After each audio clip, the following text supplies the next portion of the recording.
Hello, here we go again. Come ride with me while I talk about all the little random thoughts that pop into my head.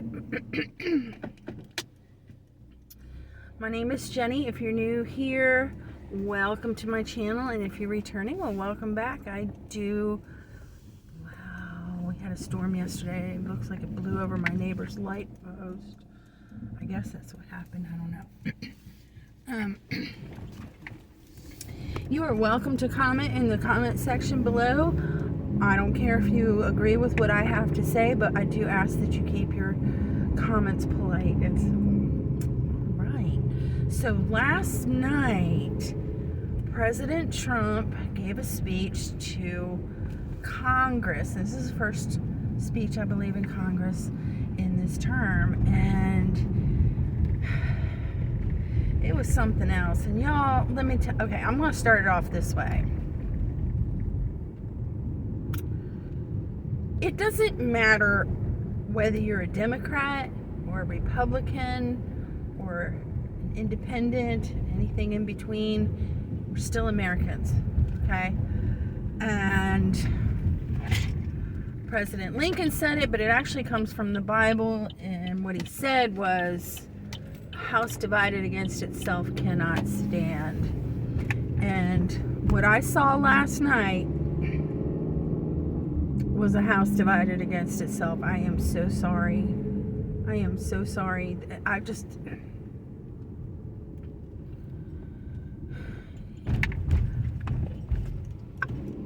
You know, Al Green, I guess he's a congressperson. He's a representative, I believe, from Texas. Right at the beginning, was being disruptive and was escorted from the room. And regardless of how you feel on his issue, his timing was not good. He was asked to sit down and stop being disruptive to maintain decorum, and he couldn't do it. Excuse me. And so they had to take him out of the room. And just looking over the things that I'm seeing this morning, you know, people are kind of upset about that. Some people, not everybody. But here's the thing. You can't go into a government building where there's some sort of a meeting or discussion or litigation going on and be disruptive. You can't do it. Even in your little local courthouse, if you don't act appropriately, the judge can have you removed. There's business to be done. And having people speaking out of turn and making a scene disrupts the process. It's not just disrespect, it hinders the process. And even though it was, quote, just a speech last night, there was a lot of important things that were being said. Important is relative to whoever's listening, but it was still, there was an agenda for the night. There was a plan. There was a purpose for that meeting last night. And to go in there and start, you know, I personally think it was wrong. I think it would have been wrong in any case, no matter what the location and circumstances were. You don't do that. You don't go in there and just start spouting off whatever is on your mind. So there was that.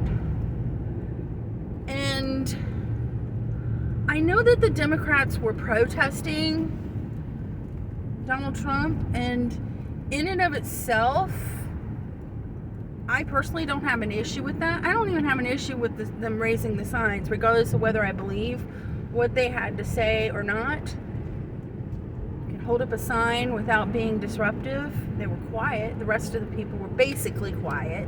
You know, I heard a couple people shouting out, but not enough to be removed. So, you know, I think that sitting there not clapping in general was not a problem.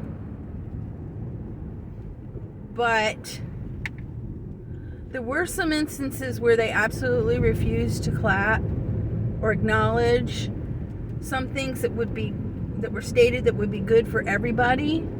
Like, for instance, the Golden Dome, I think he talked about. It's a military defense of some sort. I don't understand it completely, but it sounds like it's going to protect our continent from being attacked. It's a military defense. And if we have the technology and the funding to do it, we should do it. This world is very unsettled right now, and we have a right and a responsibility as a country to protect ourselves. So I don't understand, as far as from a political point of view, things like that, why they had a problem with that. But the ugliest part of it was when President Trump was recognizing, I think the one that got to most people was the little boy, the little 13-year-old who they gave him his honorary Secret Service badge. And they didn't clap, they didn't acknowledge him at all. That's a little boy. And the families of the people that he honored with various memoriams, whether it was the laws that were put into place for Lake and Riley, or the other girl that there was a park named after her, and some of the other people that have lost their families.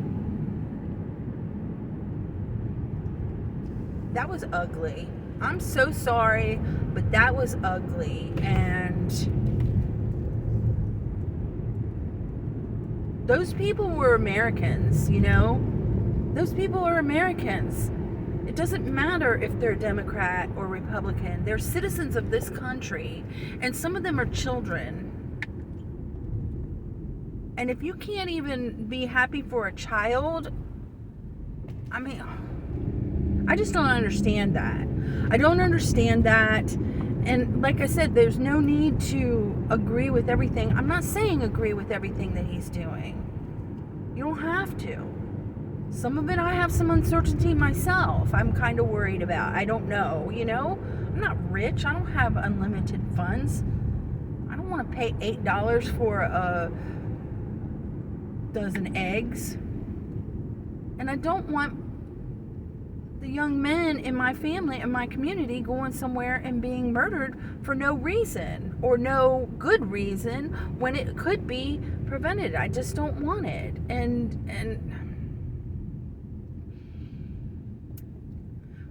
when President Trump was elected the first time, one of my concerns is the way that he speaks, which can be abrasive. Okay? And I was worried that because of the way that he talks, that we would have a problem with other countries. But the truth is, we did not. Somehow he managed to get along with everybody in his first term. We didn't have any wars with him as president. And then this term, it's been different. And he has said in his campaign, and I do believe him, I do. I know that not everybody does, but I do believe that he wants the fighting to stop, in particular with the Ukraine and Russia. And there's so many nuances to what's going on with that war right now, and how it's going to affect not just us, but really the rest of the world. Okay? The rest of the world. It's not just the United States. Like, Zelensky talked about this big, beautiful ocean separating us from Russia. Yeah, there's a big, beautiful ocean, but you know what? The world has airplanes and boats and submarines and drones and satellites and internet and all kinds of ways to get somewhere real fast. So this big, beautiful ocean really doesn't separate us by much. And the truth of the matter is, I think it's only really like 3 miles. I know it's a very desolate area, but 3 miles from Russia and Alaska. Like, we're actually very close in that in that respect. And we get all our oil or not all of our oil, but we get a lot of oil from Alaska. So even though there's not a lot of people in Alaska, we have resources there, and we're very close.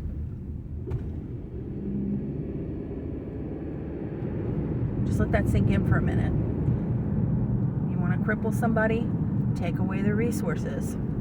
Take away their food. Take away their fuels and their things that keep their country going. Alaska could very well be vulnerable to Russia. I don't know. I'm just saying, you want to do somebody harm, take away the things they need to survive. And we're very dependent on the Alaskan pipeline. And Russia's very close. So there really isn't that big, beautiful ocean between us. It just looks that way, I guess, maybe from the Ukraine. I don't know.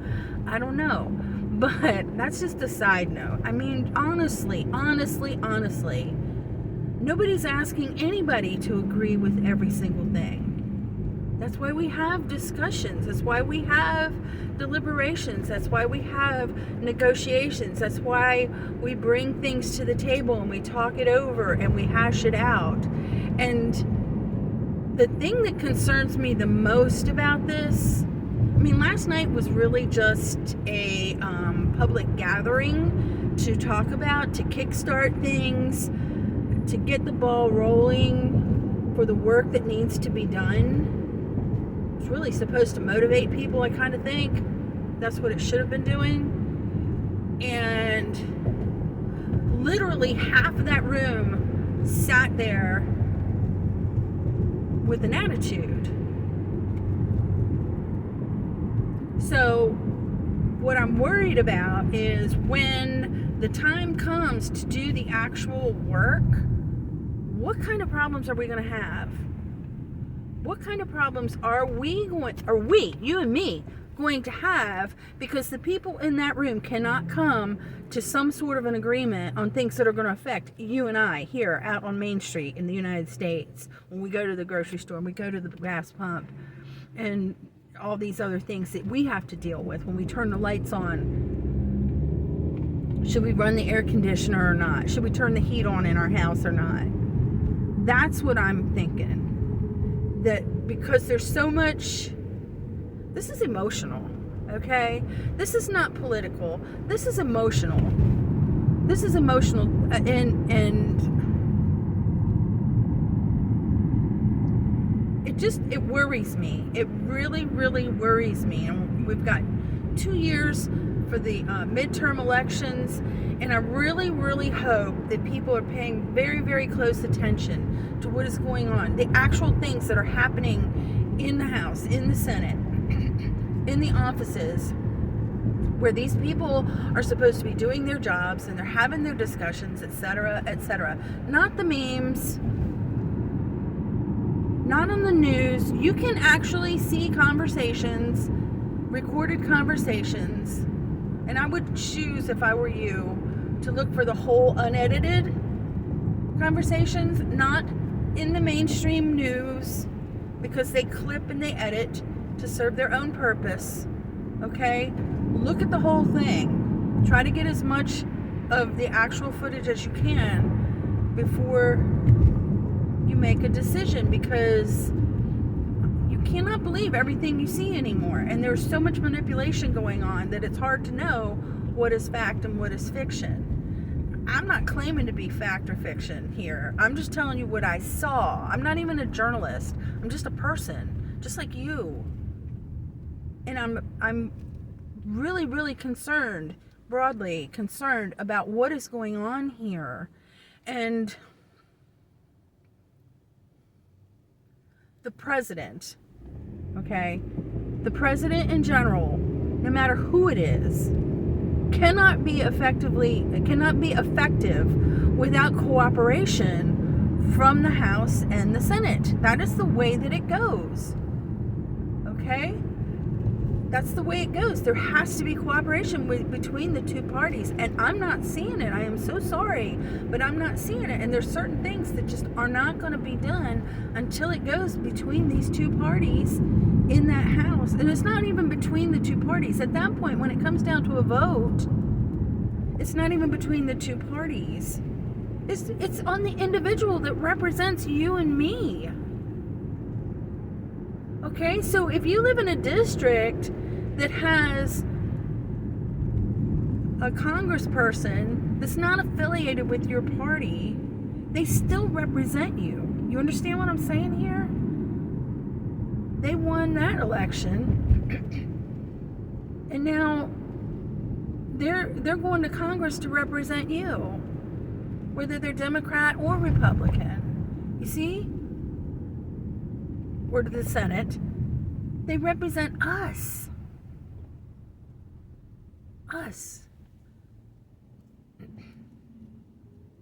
And are they, and I'm talking across the board now, and I'm not talking parties, but are they listening? Everybody in that room that has some sort of authority to speak on our behalf, are they really listening to us? Are they?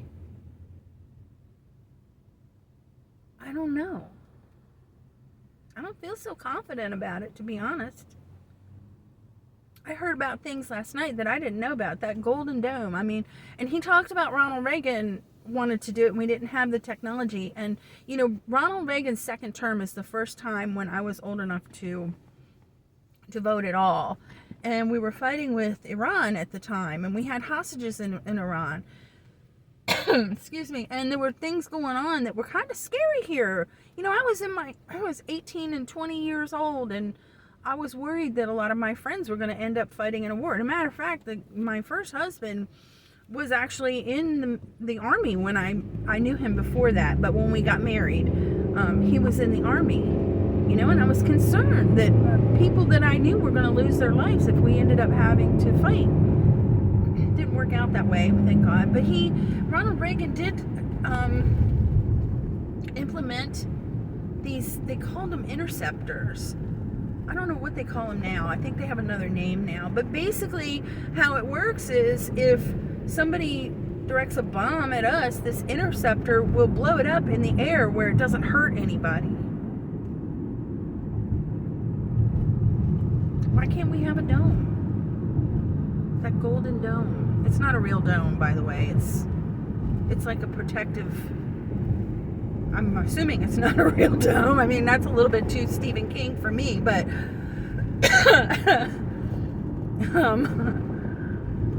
that's what they're calling it.